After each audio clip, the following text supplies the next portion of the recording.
Jimmy fue asesor en desarrollo legislativo y defensa del pueblo afrocolombiano en el equipo de la senadora Piedad Córdoba y también fue asistente en la UTL del senador Camilo Romero. Es babalao, sacerdote de la religión yoruba, consagrado en La Habana, Cuba como sanador y cuidador de la salud comunitaria afroamericana. Finalmente, es miembro del Cumbre Internacional Antiimperialista Afrodescendiente Africano. Bueno, muy buenas tardes. Es un placer inaugurar este ciclo de conferencias en la sede de Convinesa, que hace poco tuvo la ocasión de ser inaugurada por Santiago y todo el equipo que anteriormente nos presentaba Ana María. Bueno, en el día de hoy vamos a dar unas primeras pinceladas, un boceto general de lo que podrían ser las líneas de trabajo hacia la construcción de una política integral para los pueblos afrodescendientes en Colombia. Es muy importante anotar que vivimos un momento histórico, un cambio de gobierno que posibilita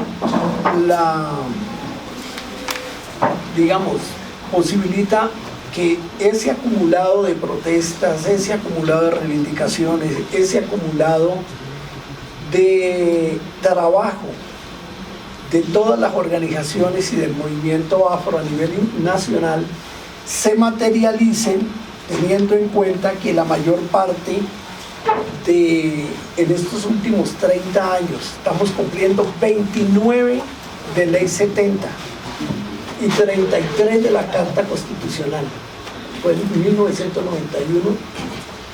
Entonces, en ese marco, han quedado represadas una infinidad de propuestas legislativas, ¿sí? Y yo empezaría diciendo que desde nuestro arribo a la Carta Constitucional, ¿sí?, fue un arribo no por la puerta grande, sino por la puerta de atrás. Y eso fue un artículo 55 transitorio, que entonces conocen, que finalmente terminó siendo Ley 70. Desde ese momento hacia acá, la ley ha sido un avance, indiscutiblemente, pero esta es la hora en que la mayor parte de los principales capítulos que tienen que ver con desarrollo, capítulo segundo, capítulo tercero, el quinto, sexto y séptimo, no han sido reglamentados, y la mayor parte tiene que ver con desarrollo económico y social de los pueblos afro. Esto no es un olvido sencillamente o una desidia institucional. Yo diría que tiene un origen en la misma Carta Constitucional. La Carta Constitucional, nuestra Constitución del 91, es una Carta Constitucional, para mí, esquizofrénica. Con la mano izquierda consagró la mayor parte de derechos económicos, sociales, culturales, derechos humanos, en fin. Pero con la derecha consagró neoliberalismo. ¿Y dónde quedamos nosotros? Justamente en medio de esta tensión de la misma Carta, porque en la Carta nuestra la ley nuestra es expedida el 27 de agosto de 1993, y justo con ese gobierno de Gaviria es que empieza todo el proceso de privatizaciones a gran nivel, y entre ellos el del puerto de Buenaventura. Entonces, en medio de esa tensión es que naufraga la mayor parte de los sueños del pueblo afrocolombiano. Entonces, mi llamado en este momento es que es necesario en este instante de un cambio en la correlación de fuerzas. ¿Por qué hay cambio en la correlación de fuerzas? Bueno, tenemos un gobierno amigo. 2, hay mayoría relativa en este momento en el Congreso de la República. 3, contamos con una bancada afrocolombiana como nunca en la historia. Antes no pasaban de 10, 12 parlamentarios. Hoy tenemos 31 parlamentarios, 4 senadores y 27 representantes, y la mayor parte de representantes por circunscripción especial de paz están abiertos, y otros que no son propiamente en términos de melanina afros, se reconocen culturalmente afros y están allí. Entonces yo diría que, y hay que recordarlo, que toda constitución sintetiza un momento histórico. En toda constitución se cristalizan procesos sociales acumulados, y en toda constitución se plasma una determinada forma de entender la vida. Una constitución, sin embargo, no hace a una sociedad. Es la sociedad la que elabora la constitución y la adapta casi como una hoja de ruta. Y en segundo lugar, una constitución no puede ser simplemente el resultado de un ejercicio de jurisprudencia avanzada, visto desde la lógica de los entendidos en materia constitucional. Tampoco una constitución es el resultado de la inspiración de un individuo o de un grupo de individuos iluminados. Una constitución va más allá de su indudable trascendencia jurídica. Tiene que ser un proyecto político de vida en común, que debe ser elaborado y puesto en vigencia con el concurso activo de la sociedad. Bajo estos dos supuestos, yo me atrevo a plantear que nosotros tenemos que abandonar un poco la lógica en que hemos venido. ¿Cuál es la lógica? Como hemos estado a la defensiva, y ha sido el movimiento afro un movimiento muy defensista, ¿sí? Hemos dependido de qué, no de nuestras propias fuerzas. Aún nuestro ingreso a la carta y por la puerta de atrás, ¿quién nos dio la mano para entrar? ¿Cómo? El movimiento indígena, con el senador, con el constituyente Rojas Viejo. Entonces no fue desde la presión social nuestra, ¿sí? Otra cosa es que después se constituya un buen equipo y trabaje eso, la construcción, digamos, legislativa del transitorio 55. Entonces, en esta lógica, creo que necesitamos tener una nueva narrativa, y esa narrativa es una narrativa constitucional, ¿sí? Tenemos que volver a la carta, ¿sí? Harold, quisiera que avanzaras un poco. Esta es la construcción del Plan Nacional de Desarrollo que se está proponiendo en este momento, como ya que hay una metodología, pero yo quisiera que avanzaras. Sigue, mira, aquí. Estos son los sectores que se van a trabajar, y perdón el salto que doy aquí, en la metodología de diálogo regional que el gobierno va a implementar, ¿sí?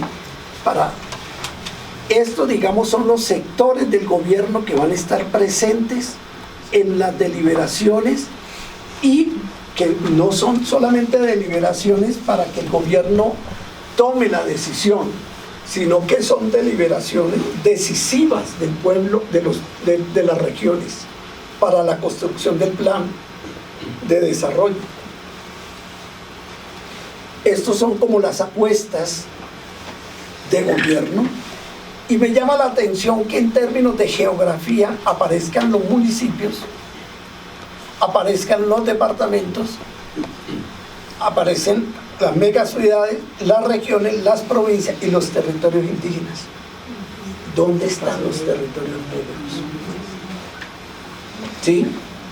¿Y por qué la ausencia?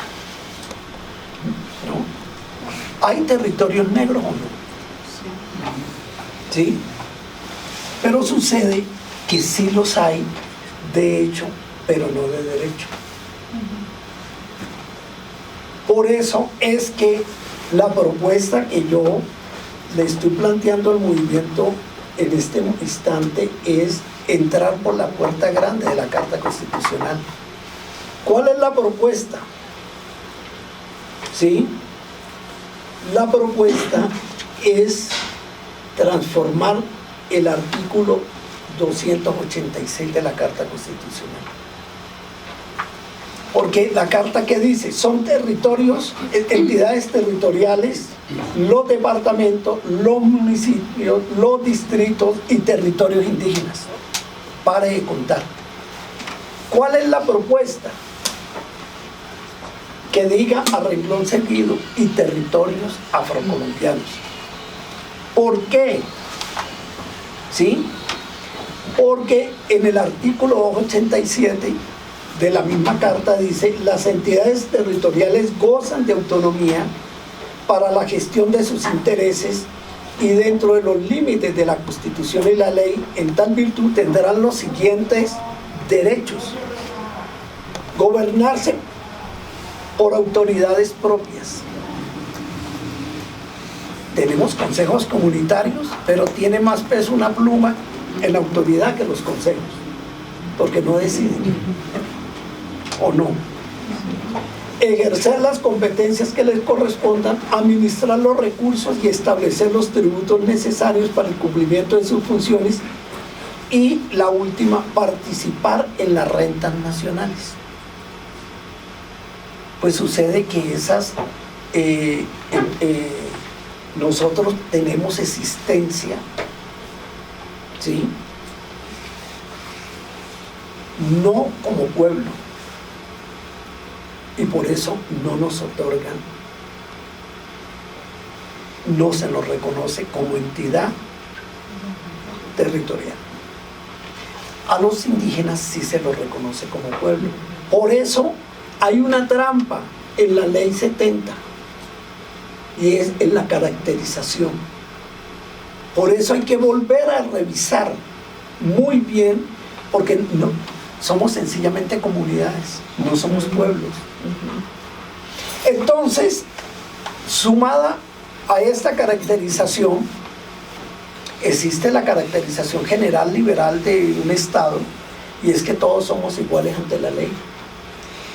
Entonces, en esa lógica, sencillamente somos individuos, ciudadanos, libres, iguales ante el Estado. Pero como pueblo no somos reconocidos. Perdemos, o sea, se diluye la figura de pueblo, aún la figura de etnia, y quedamos reducidos a simples ciudadanos individuales. O, por otro lado, sencillamente reconocidos por ley como comunidad. Pero esa fue una trampa, como diría Sartre, serializados, ¿sí? Atomizados. Entonces, la propuesta que en este momento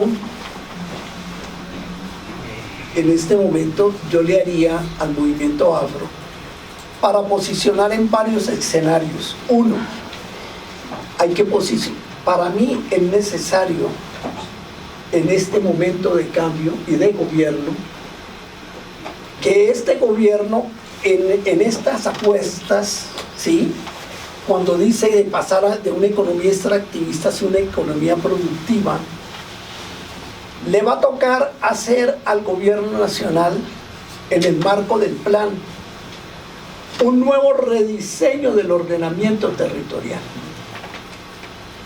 Y en ese nuevo rediseño, que tiene que ver con reforma agraria también, nosotros podemos tener la posibilidad de entrar por la puerta grande de la Carta Constitucional. pero eso depende de algunas cosas. La primera es que el movimiento afro tiene que definir una agenda común nacional, y para mí ese espacio decisorio tiene que ser un segundo congreso del pueblo afro, porque el primero fue en el 2013, Quito. Dos, no quiere decir que porque en este momento vamos a concentrar parte de esta lucha en el reconocimiento de las entidades territoriales afro, vamos a abandonar la lucha por la reglamentación de Ley 70. No, esa es una reglamentación que ha quedado suspendida en el aire desde hace 29 años. Ahí la tenemos, y eso hay que saldarlo. Orula dice, ¿no? ¿Dónde está el profe? Orula dice, no pesa, haz las cosas completas. Nos toca hacer las cosas completas. Sí. O pesalle ye matero, a fefesa lo ye, a fefesa lo loru, a difafuna y huevana, a difafun changó, ahí para el Babanao, Santiago. Entonces, dice, ¿qué es lo que estamos peleando?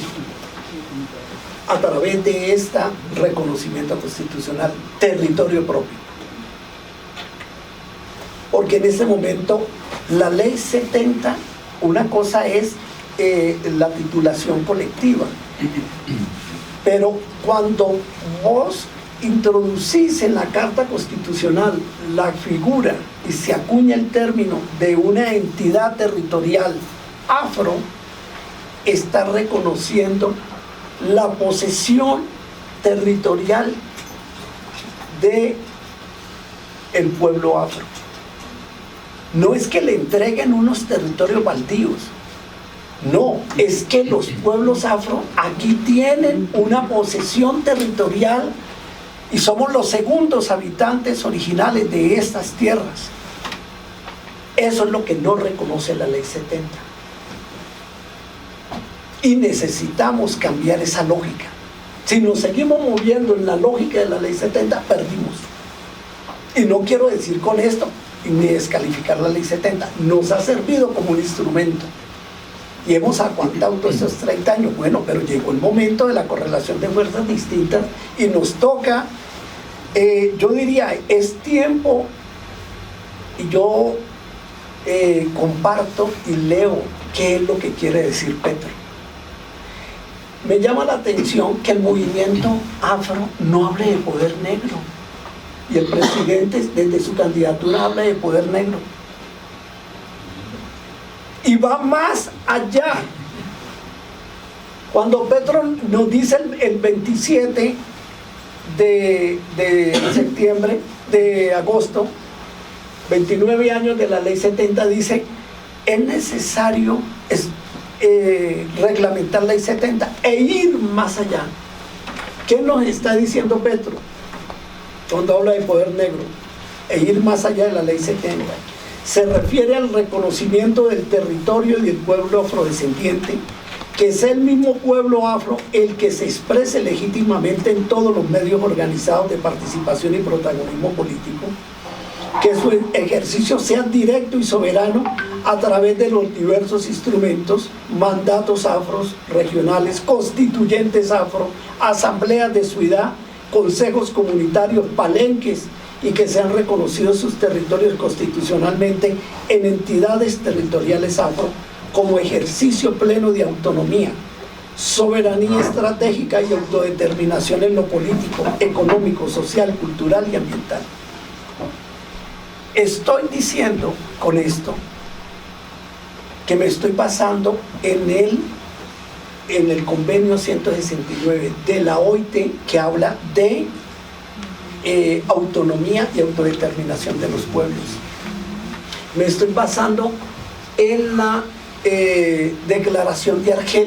La declaración de Argel es muy importante. Yo creo que a veces se nos ha olvidado la declaración de Argel de Naciones Unidas en los años 50 y 52, creo, la declaración de Argel, reivindica no los derechos humanos solamente, sino los derechos de los pueblos. Y entonces, en este momento la lucha, y voy a hacer una pequeña cambio aquí, y un poco la discusión con las acciones afirmativas. Creo que el origen de las acciones afirmativas no deja de ser unas acciones muy importantes, pero dentro de la lógica individualista, ¿sí? Dentro de la lógica a pequeños grupos, a individuos, pero no consulta la lógica colectiva de los pueblos. Entonces, no quiero decir tampoco que abandonemos la lucha por las acciones afirmativas, no, hay que mantenerlas, pero trascenderlas, creo yo, en términos de una mirada mucho más integral. En ese sentido, cuando estamos peleando por territorio propio, se está hablando de autonomía, pero también se está hablando de autoridad, la capacidad de ese ejercicio de poder que tenemos. ¿Por qué nunca se nos ha delegado poder a nosotros? ¿Sí? Porque primeramente hemos sido invisibilizados, al punto que me llama la atención que esta propuesta metodológica es hecha por este gobierno, y los territorios negros no aparecen aquí, ¿no? Pero también es necesario que haya un sentido de equivalencia, y hay que ganarlo, rescatar ese sentido como pueblo, y es el valor que tiene todo lo que ha hecho este pueblo en la construcción de nación. Y finalmente, yo sigo insistiendo, y es que hasta el momento nosotros no tenemos la palabra, y nuestra palabra no tiene credibilidad en el concierto nacional. Ustedes vieron la reacción nacional que hubo en la misma campaña cuando sale la voz de Francia Márquez, ¿no? Las reacciones fuertes de este país. Eso demuestra una cosa, es que la gente no estaba acostumbrada a reconocer una voz propia en el pueblo negro. Y eso se llama equifonía. La equifonía es la potencia de la fuerza de la voz de un pueblo, que sea reconocida y creíble. Entonces, creo que en parte es lo que necesitamos en este instante para marchar, digamos, hacia un discurso polifónico con el resto del país.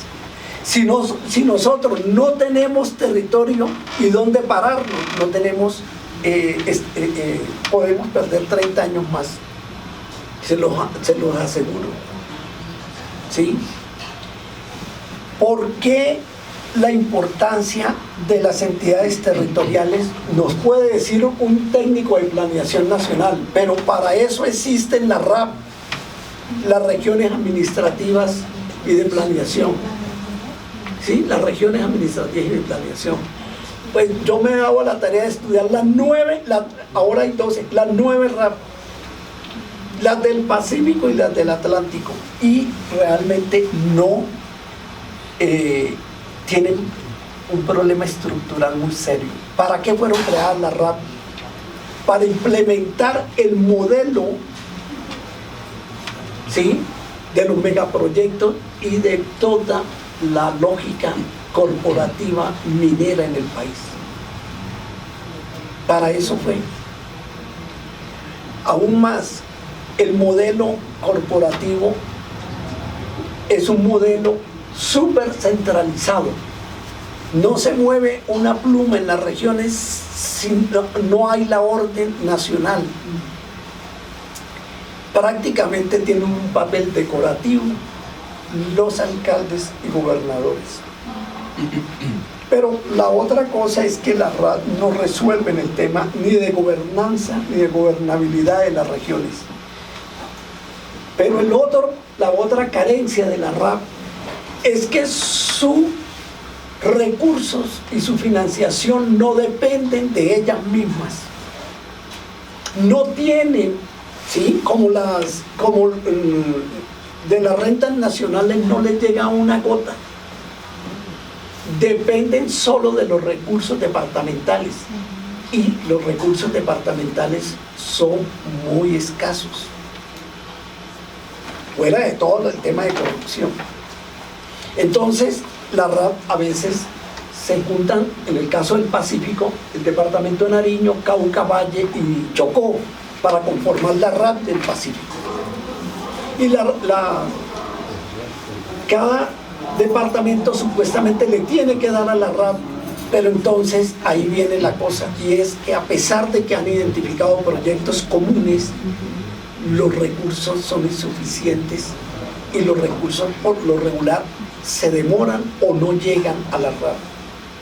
Entonces, entre el gobierno nacional y el territorio se requerirían dos figuras, a mi entender. La figura de las entidades municipios, que son las entidades territoriales, digamos, municipios, ¿sí? Y las entidades territoriales afro, así como existen las entidades territoriales indígenas, ¿sí? Esa sería la propuesta de fondo a trabajar, ¿sí? Pero esta propuesta obviamente que va a tener una reacción muy fuerte, ¿sí? Va a tener una reacción muy fuerte por parte de ¿quiénes? De los intereses de los grandes megaproyectos, intereses de la mayor parte de, digamos, de poderes regionales, ¿sí? Pero creo que esa es una lucha que deberíamos abordar a tres niveles. Una, con la voluntad política del gobierno nacional. Dos, con la voluntad política de la bancada afro. Y tres, con la voluntad política del movimiento o de los pueblos afro y de todas las organizaciones que tienen que, para mí, tener una agenda común, y lo vuelvo a repetir, que salga de un segundo congreso, ¿sí? Porque hay que ponerse de acuerdo con los sanandresanos. O sea, el pueblo raizal está peleando por un estatuto y en este momento no es reconocido el estatuto. Aún más, hicieron consulta previa y el estatuto sigue archivado en el Ministerio del Interior. Espero que el nuevo director, Víctor Hugo Moreno, ¿sí?, se ponga las pilas con eso, y el ministro Prada, ¿sí?, porque ellos se reconocen nación cultural. Pero los historiadores también, como Óscar Almario, sostienen que nosotros somos una sola nación, desde Esmeralda hasta Panamá. Somos una sola nación cultural, dice Almario. Por eso me parece un inconveniente la propuesta de Departamento del Pacífico, porque la territorialidad nuestra atraviesa, va más allá del departamento. El departamento es una simple división administrativa desde el centro del país, pero no responde, ¿sí?, ni a la identidad cultural de las regiones. Entonces, en ese sentido, tiene dos inconvenientes. Una, esa, ¿sí?, que respetaría, digamos, la identidad nuestra. Pero la segunda es más grave, y es que no resuelve el tema de la descentralización. Sería un coto de caza, sería un botín burocrático para el que lo quiera crear, pero no resuelve los problemas profundos del pueblo afrocolombiano en el Pacífico. ¿sí? Me parece desacertado la propuesta de departamento. Y yo le veo otro inconveniente, y es que si el gobierno nacional, esto es una cifra que tengo aquí, ¿no?, que quiero, ¿no?, oigan bien, si la lógica de este gobierno, que no solamente le dejaron la olla raspada, sí, fiscalmente, usted que es economista y conoce más del tema, Ana María, sino que se robaron la olla misma. ¿Sí? Entonces, si el recorte del gasto por parte del gobierno va a tener que ser muy severo, no sé de dónde van a sacar para crear un departamento que implica no solamente una gran planta, sino muchos recursos económicos. ¿Sí? El economista Libardo Sarmiento Anzola dice que no son 85 billones, ¿sí?, el déficit fiscal que dejó Duque, que de 10 que le entregaron pasó a 94.2 billones, dice Libardo Sarmiento.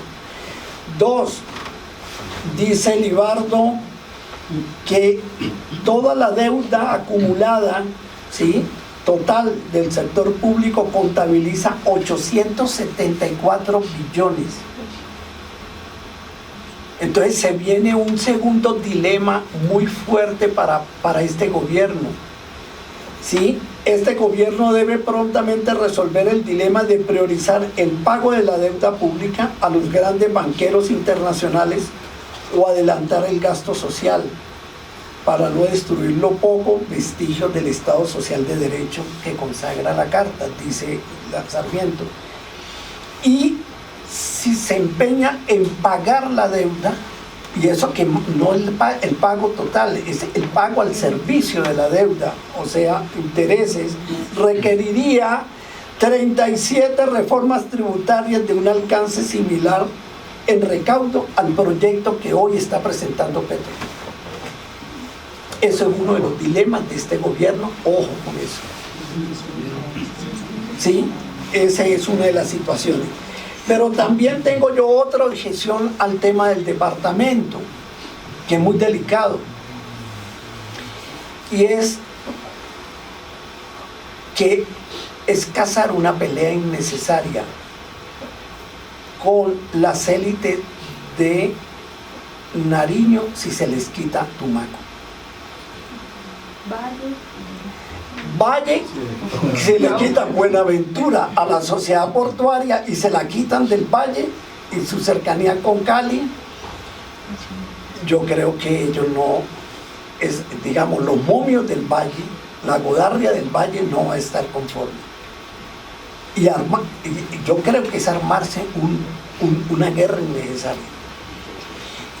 Al Cauca también habría que quitarle otros municipios, igualmente a Chocó.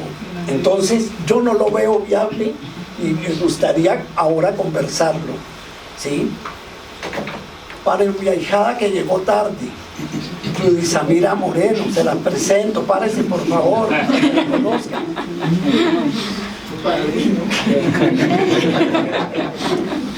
No, bueno, ella es una de las expertas conocedoras del Pacífico, no solamente chocuana, y por eso conoce, sino que viene de dirigir el Instituto de Investigaciones del Pacífico. Sede Bogotá.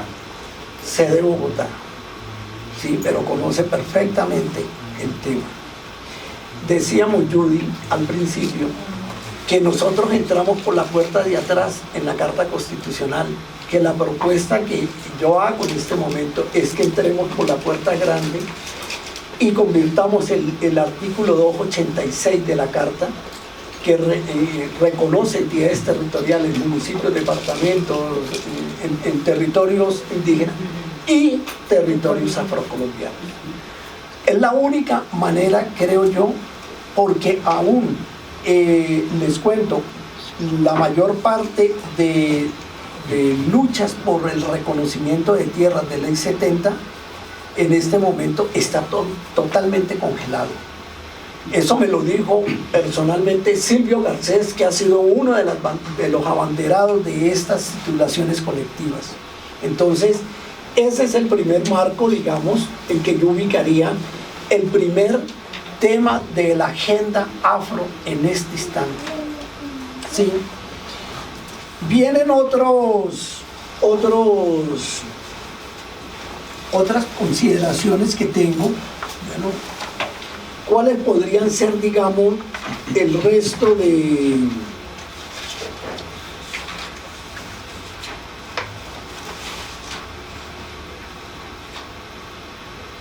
propuestas, el conjunto de propuestas que tendríamos en este momento de cara a incluir en el plan de desarrollo? O sea, la agenda entraría con una primera cosa, una reforma constitucional, y eso se demora 8 vueltas, 8 debates en el Congreso. O sea que tendríamos que afinar a la bancada afro, que no la veo muy unida. No la veo, y eso sí lo puedo decir, he logrado pulsar la cosa por ahí.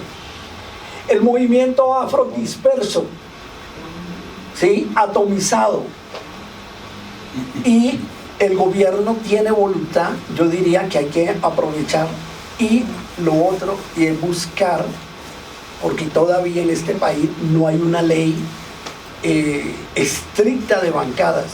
Hay muchas personas que el tema les puede llamar la atención y desde su vocación o de su conciencia, desde allí puedan ayudarnos a ganar esta pelea constitucional. Así veo un poco el panorama, ¿sí? Los otros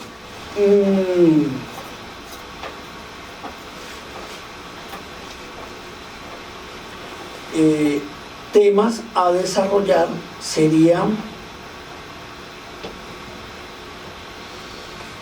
la agenda, en segundo lugar sería ganar la voluntad. Bueno, antes de pasar a lo que puede ser los otros ejes, yo quisiera hacer una pequeña mención, porque tiene que ver con esto, de los encargos que acaba de hacerle el presidente Petro a la vicepresidenta. Porque este es como el puente para aterrizar después en toda la agenda completa, porque es un poco extensa. Son varios los encargos y los voy a mencionar rápidamente. Coordinación interinstitucional e intersectorial. Ese es el decreto 1874 del 9 de septiembre. Primero, las políticas públicas para garantizar el efectivo derecho a la igualdad, reglamentación y desarrollo e implementación de la Ley 70, comisión de seguimiento del acuerdo del paro cívico de Buenaventura, pero se les quedó enmochilado el del Chocó. ¿Sí? ¿O miento? ¿No? Sí. Bueno, el avance de las funciones asignadas al Fondo Buenaventura sin perjuicio de la autonomía y competencias propias de los órganos de administración y dirección del fondo. El cumplimiento de los objetivos del fondo, todos somos pacíficos. El desarrollo de la implementación de los compromisos derivados del capítulo étnico del Acuerdo de Paz de La Habana. ¿Sí? Yo creo que el capítulo étnico de La Habana es impecable en términos de reforma agraria. Yo diría que faltó el tema del reconocimiento de las entidades territoriales afro, y dos, que en este país, en medio de la guerra, se ha cometido un etnocidio, y yo quiero que conceptualmente abandonemos el término de la cooperación internacional, que nos ha acostumbrado a decir que esto es una simple crisis humanitaria. Crisis humanitaria, perdónenme, es un hecho eventual de la vida que puede ser un huracán sobre San Andrés ¿sí? Pero es que el etnocidio sobre el pueblo afro ha sido sistemático y responde a una política.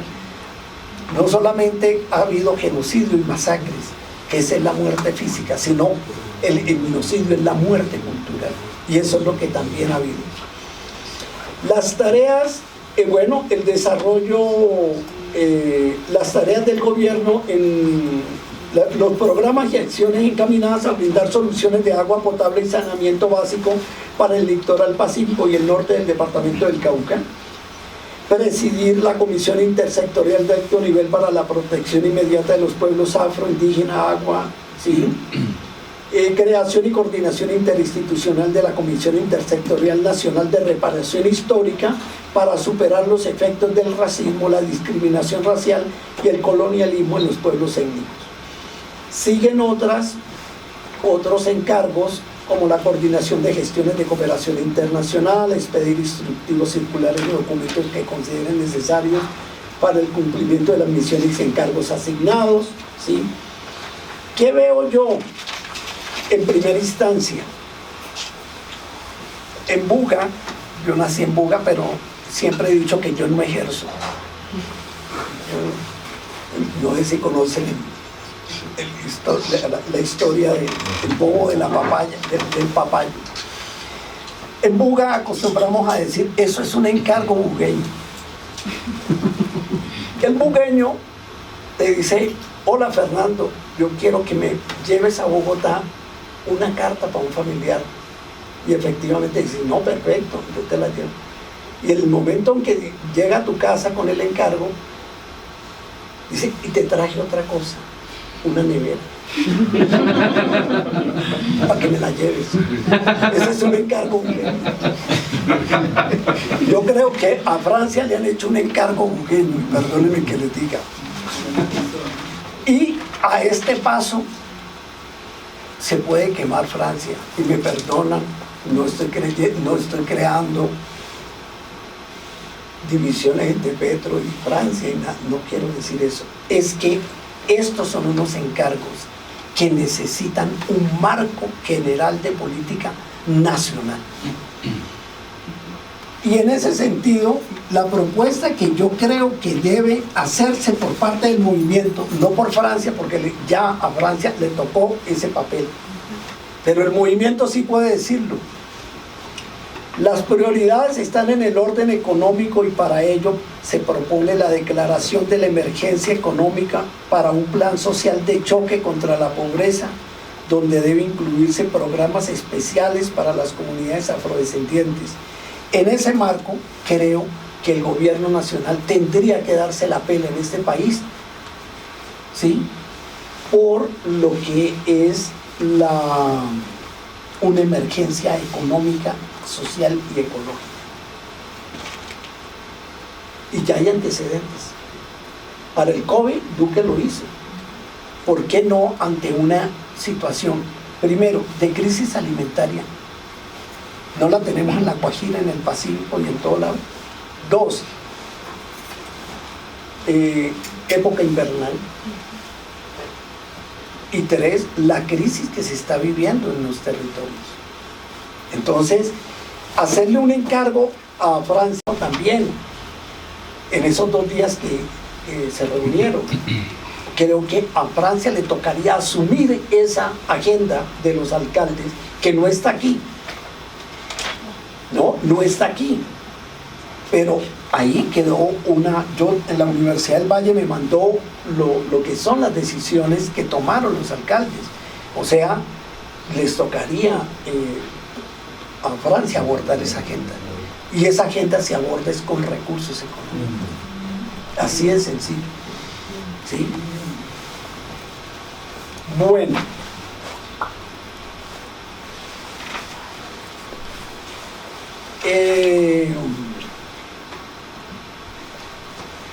hemos dicho entonces que en primera línea estaría el tema de las zetas,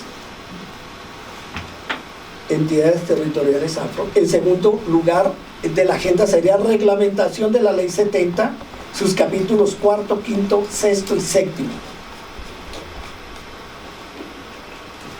El otro tema álgido es el reconocimiento de las formas de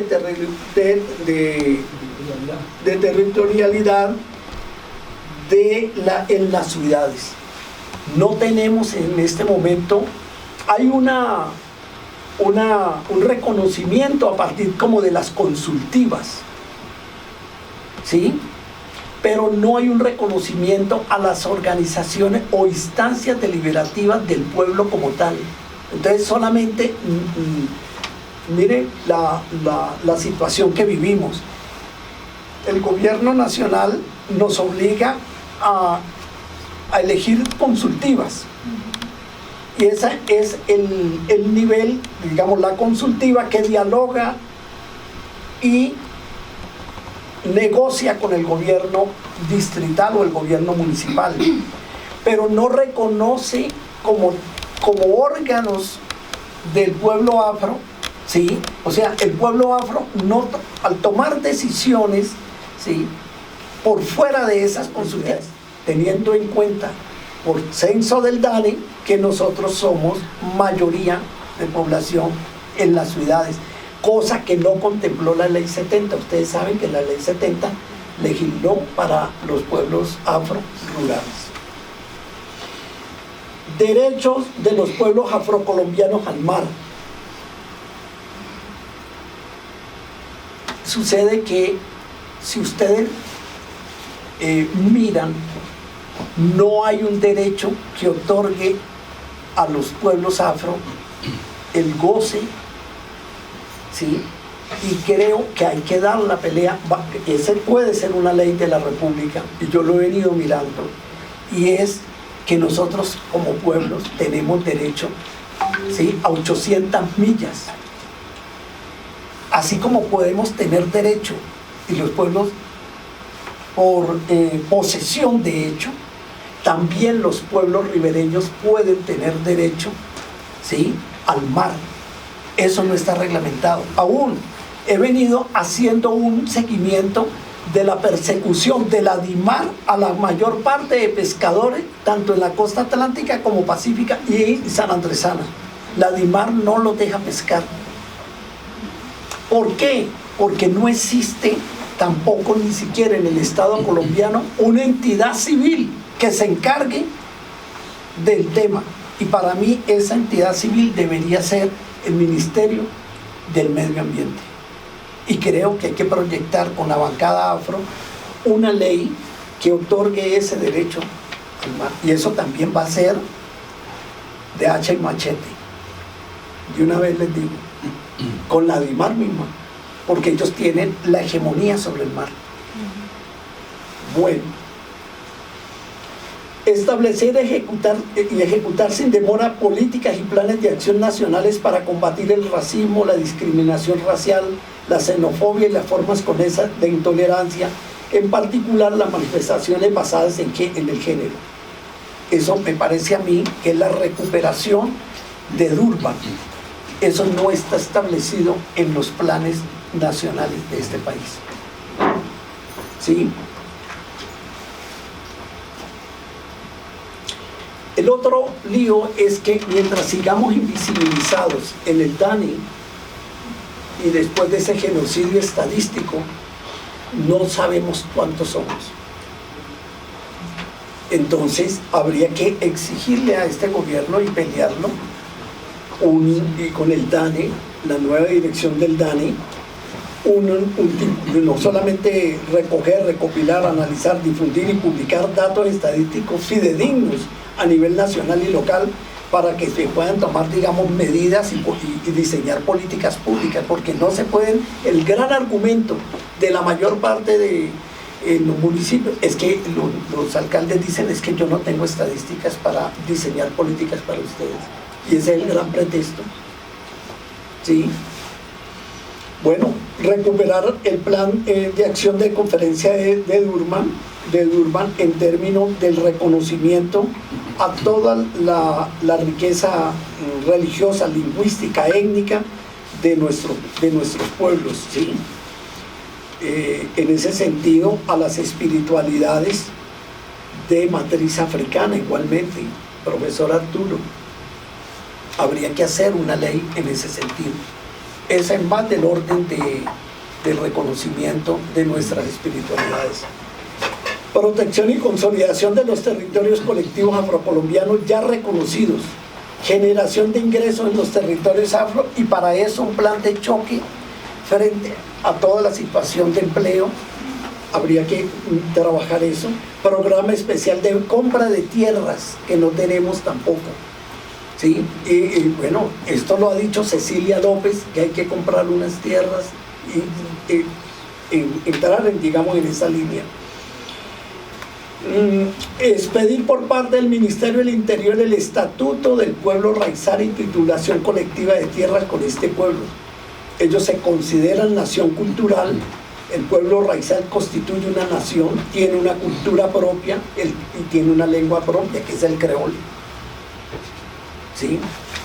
Cumplimiento del capítulo étnico de los acuerdos de paz, ya lo decíamos. Erradicación de la pobreza y política de superación de la crisis alimentaria de las poblaciones afrocolombianas en los campos y ciudades. Cumplimiento total de los acuerdos de los paros cívicos de Buenaventura y Quibdó.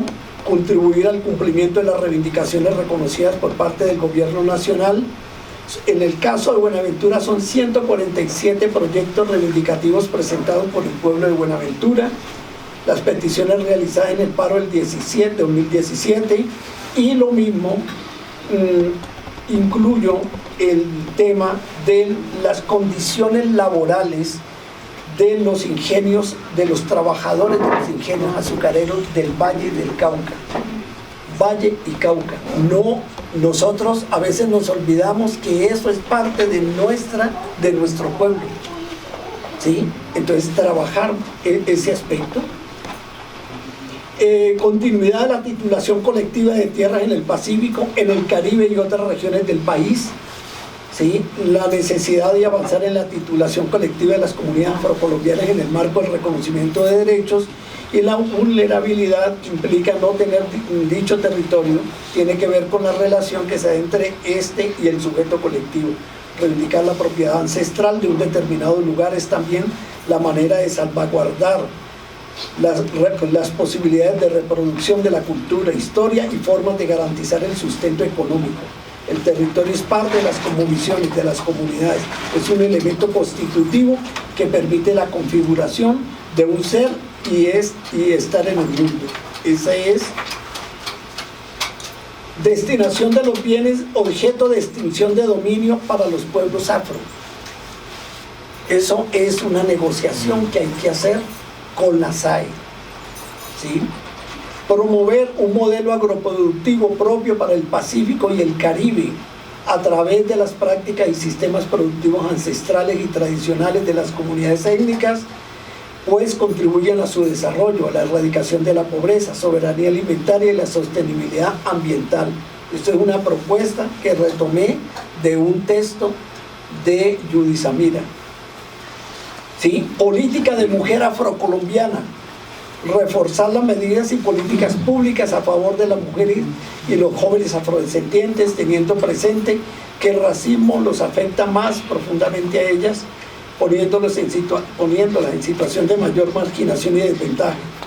Plan de choque de emergencia económica y social y generación de ingresos y mejoramiento de la calidad de vida en los territorios afrocolombianos. Apoyar los ejercicios deliberativos de consulta y decisorios del pueblo afro en asambleas locales constituyentes de cara a la construcción colectiva y social del Plan de Desarrollo 2022-2026, asambleas que deben también socializar las conclusiones a las que llegue el segundo Congreso del Pueblo Afro, que definirá una agenda común. En este sentido, la propuesta es que lograr volcarse regionalmente a estos ejercicios deliberativos en la de construcción del plan de desarrollo, porque van a ser vinculantes, ¿sí? Allí, por más, digamos, espero que la alta consultiva de consulta previa no se vaya a atravesar, pues, ¿sí? Que podemos tener ahí inconvenientes, pero creo que es casi hacer una consulta previa. De hecho, de manera directa con el pueblo afrodescendiente, ¿sí? Y en ese sentido creo que el nuevo plan de desarrollo del pueblo afro, como un capítulo del Plan Nacional de Desarrollo, no puede ser elaborado a puerta cerrada. Lo digo es porque ya he tenido información que hay algunas personas que quieren sencillamente presentarle un plan al gobierno. No, uno puede sencillamente decir de una agenda general, como puede decir este tipo de cosas, pero quien toma la decisión son las comunidades. Sin mediaciones, porque va a ser gobierno, y el gobierno no es que lleve el proyecto para que le den la bendición colectiva a las comunidades. En ese sentido, planeación, en este gobierno va a tener que cambiar toda la metodología que ha venido implementando. Y es sencillamente la gente proponiendo. Posiblemente a Petro no le guste lo del aeropuerto del eje cafetero, ¿sí? Pero si la gente dice que sí, allá va para el plan de desarrollo. Lo mismo, diría yo, de los ejercicios deliberativos y decisorios del pueblo afro en esas regiones. Construcción y mejoramiento de los servicios públicos como la infraestructura vial, educativa, salud y vivienda en los territorios afro. Crear un sistema de información sobre los territorios afro en el país, no lo tenemos. Construir una carta social en cada región afro en materia de vivienda digna, salud, derecho a la educación, derecho al trabajo, derecho a la protección social, derechos de familia con políticas claras de niñez, afro, juventud y adulto mayor, ¿sí? En términos educativos, garantizar a la población negra, afrocolombiana y raizal y palenquera el derecho al acceso a una educación inclusiva, contextualizada y de calidad en los niveles inicial, básica, media y superior. Lo anterior requiere del diseño e implementación de una política educativa con destinación presupuestal que permita, entre otros aspectos, el fortalecimiento del Fondo de Comunidades Negras del ICTES y la realización tanto de los procesos etnoeducativos como la real implementación de la Cátedra de Estudio Afrocolombiano en el Sistema Educativo Nacional. Bueno, habría que incluir también como un capítulo, y es que la mayor parte, solamente 3 o 4 países de América cumplieron en mínima parte con el decenio afrodescendiente. Y yo creo que hay que retomar los ejes del decenio, que es justicia, el reconocimiento, justicia y desarrollo, e incluirlo también en esta tentativa agenda afro, ¿sí? Finalmente, insistir en el turismo ecológico como alternativa económica potencial y trabajarle a eso, aún mirar la posibilidad de trabajar el derecho al mar con este tipo de turismo ecológico, no solamente en medio ambiente, sino en las instancias de comercio exterior y turismo que tiene el gobierno nacional. Bueno, adelantar una política de conectividad en los territorios afro, llevar la conectividad del Estado allí donde no llega la rentabilidad del mercado, pues las comunidades que no tienen ingresos mínimos se les debe asegurar el ejercicio de su derecho a la comunicación y modernizar los municipios para que no sigan siendo de sexta categoría. La mayor parte de municipios no es donde está la población afro, son de sexta categoría. ¿Sí? Valor estratégico de una política pública de comunicación para el pueblo afrocolombiano, las telecomunicaciones como instrumento importante para impulsar el proceso de transformación social exigido por los pueblos y elementos como la comunicación, el conocimiento y la información que dependen en gran medida de esta herramienta. Y finalmente, recomendaciones del volumen étnico de la Comisión de la Verdad en lo que respecta al pueblo afrocolombiano en convivencia pacífica y derechos humanos, construcción de paz, víctimas, régimen político y participación y transformaciones culturales. Todo esto está contemplado en el volumen que dejó la Comisión de Paz. Nos tocaría incorporar eso y hacerlo como uno de los ejes de la política pública nuestra en este instante. ¿sí? Bueno, superar la carencia de representatividad y poder político y aumentar la presencia política afro no solamente en el Congreso y Senado, en Senado y Cámara, sino en alcaldías, consejos y asambleas departamentales. Esa sería finalmente una tentativa agenda afro, ¿sí?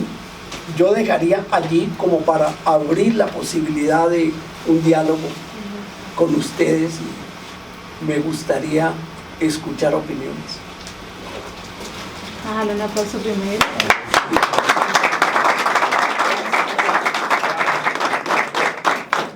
Bueno, muchas gracias al maestro, al padrino Viera. Estoy segura que muchos de aquí están que se hablan, porque bueno, planteó muchos elementos para la reflexión, preguntas, comentarios, así que yo abro el espacio, voy a moderar para que podamos trabajar en lógica de conversatorio entre nosotros y con el profesor. Así que quien quiera hablar, quien quiera preguntar, va. Aiden, ¿alguien más? ¿Etseomo? Etseomo. Listo. No, primero, Fuerte, Aiden. lo primero, felicitar al maestro, pero también yo creo que esa agenda es más que una agenda revolucionaria.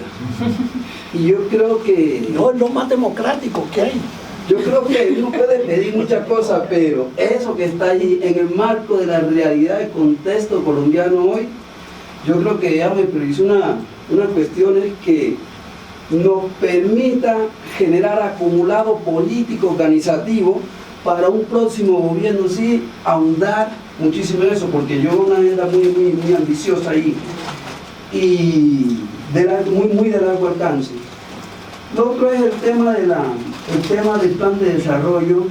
Yo no sé, maestro, si puede ser que nos embarquemos en la ruta que está allí y a esa ruta generarle una especie de alimento del tema afro. Ejemplo, tierra, educación. Entonces, una parte de educación, aquí está la educación afro. Una parte, aquí está. Y yo veo, nosotros un espacio que tenemos, tuvimos un diálogo y Edna planteaba que si, ¿por qué no? Que así como el eje de discusión que empezó ayer en Tupaco, ¿cómo ese eje de discusión que está ahí en Tupaco está acá discutiendo todos los temas? Una mesa paralela afro discutiendo todos esos mismos temas.